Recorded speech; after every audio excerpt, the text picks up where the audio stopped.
One man is killed and the entire world goes to war. Think about that for a second. The year is 1914. A single gunshot rings out in a forgotten corner of Europe, and that one shot triggers a conflict that will kill over 8 million soldiers. So the question is how? How did one bullet cause a global catastrophe? Well, let's find out. It all starts here, June 28, 1914, on the streets of Sarajevo. A man named Archduke Franz Ferdinand, who's the heir to the massive Austro-Hungarian Empire, is shot dead. It's a political assassination, sure, a regional crisis. It really should have ended there, but it didn't.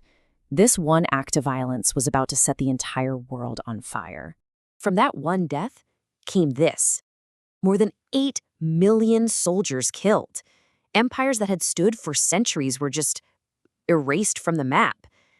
The journey from that single bullet to this almost unimaginable number, that's the story we're about to piece together. So really, how did this happen? How did a political murder in a city that most of the world had never even heard of drag everyone into the first truly global war? The answer, it turns out, is like a chain reaction, a series of dominoes, each one tipping over and pushing the next one just a little bit closer to disaster. Okay, so let's go back to that fatal shot in Sarajevo. At the time, Sarajevo was part of Bosnia, which had been swallowed up by the huge Austro-Hungarian Empire. But right next door, the country of Serbia had its own plans, and they were fueled by a really powerful and, as it turns out, dangerous idea. And that idea was Serbian nationalism. It was this powerful dream that all Serbs, even the ones living under Austro-Hungarian rule in places like Bosnia, should all be united into one big independent Serbian nation. It was a dream of unity that sadly would soon be paid for in blood. And this is the spark. Archduke Franz Ferdinand gets assassinated in Sarajevo. The killer is a Bosnian Serb nationalist. Now, Austria-Hungary is outraged, and they don't just blame the gunman. No, they point the finger at the entire country of Serbia. And just like that, the first domino has fallen. This really should have been a local fight, Austria-Hungary versus Serbia. But it wasn't. Why? Because Europe at this time was basically a powder keg, crisscrossed by this tangled web of secret alliances, all these promises to defend each other that would turn a small regional dispute into a full-blown continental war.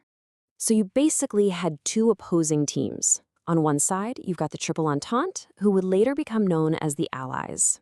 That's Russia, France, and the United Kingdom.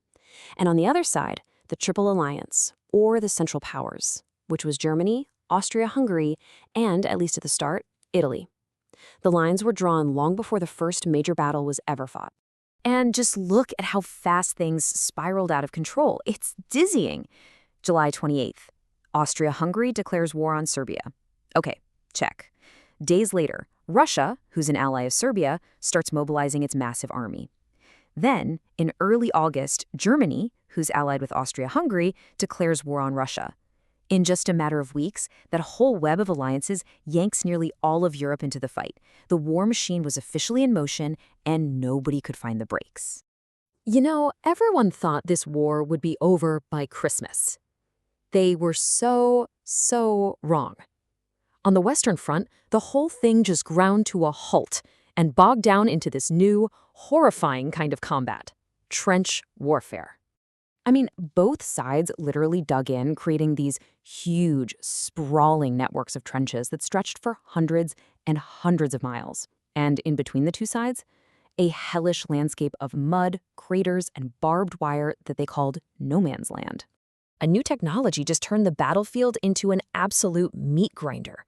You had machine guns that could mow down soldiers in waves, poison gas that choked the life right out of men in their trenches, and then came armored tanks and fighter planes, bringing the war to this whole new, terrifying level. This wasn't combat anymore. It was industrial-scale slaughter. Just try to wrap your head around this number. At the Battle of the Somme, there were over 600,000 casualties on each side.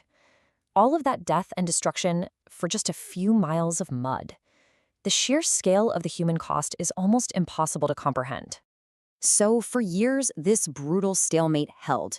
Neither side could get an advantage. But in 1917, the balance of power finally started to shift, and it was all thanks to a new player stepping onto the world stage. The United States had tried really hard to stay out of it. President Wilson wanted to stay neutral.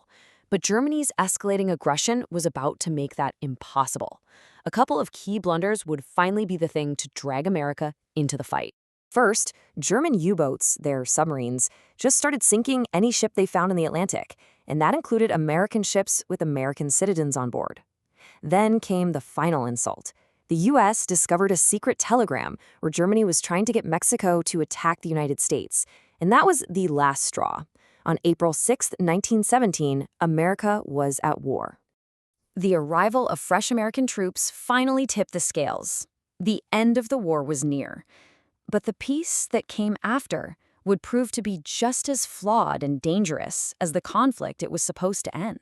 Totally exhausted, starving, their countries collapsing, the Central Powers finally surrendered.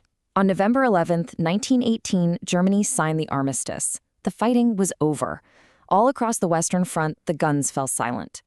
The victorious Allies all gathered to figure out the terms of the peace, and the Treaty of Versailles was designed to punish Germany plain and simple. It stripped its military down to almost nothing and forced it to pay these massive sums of money, called reparations. It also created something called the League of Nations to try and prevent future wars. But sadly, the seeds of the next conflict were already being planted. And here's the tragic irony of it all. The peace was built on a foundation of pure resentment. The harsh terms of the treaty absolutely humiliated the German people, and that created the perfect fertile ground for extremism to grow. All that anger, all that bitterness of a defeated nation, it's what allowed a man like Adolf Hitler to rise to power, and his actions would lead directly to an even more catastrophic World War II. The war to end all wars, it didn't end war at all. It just set the stage for the next one.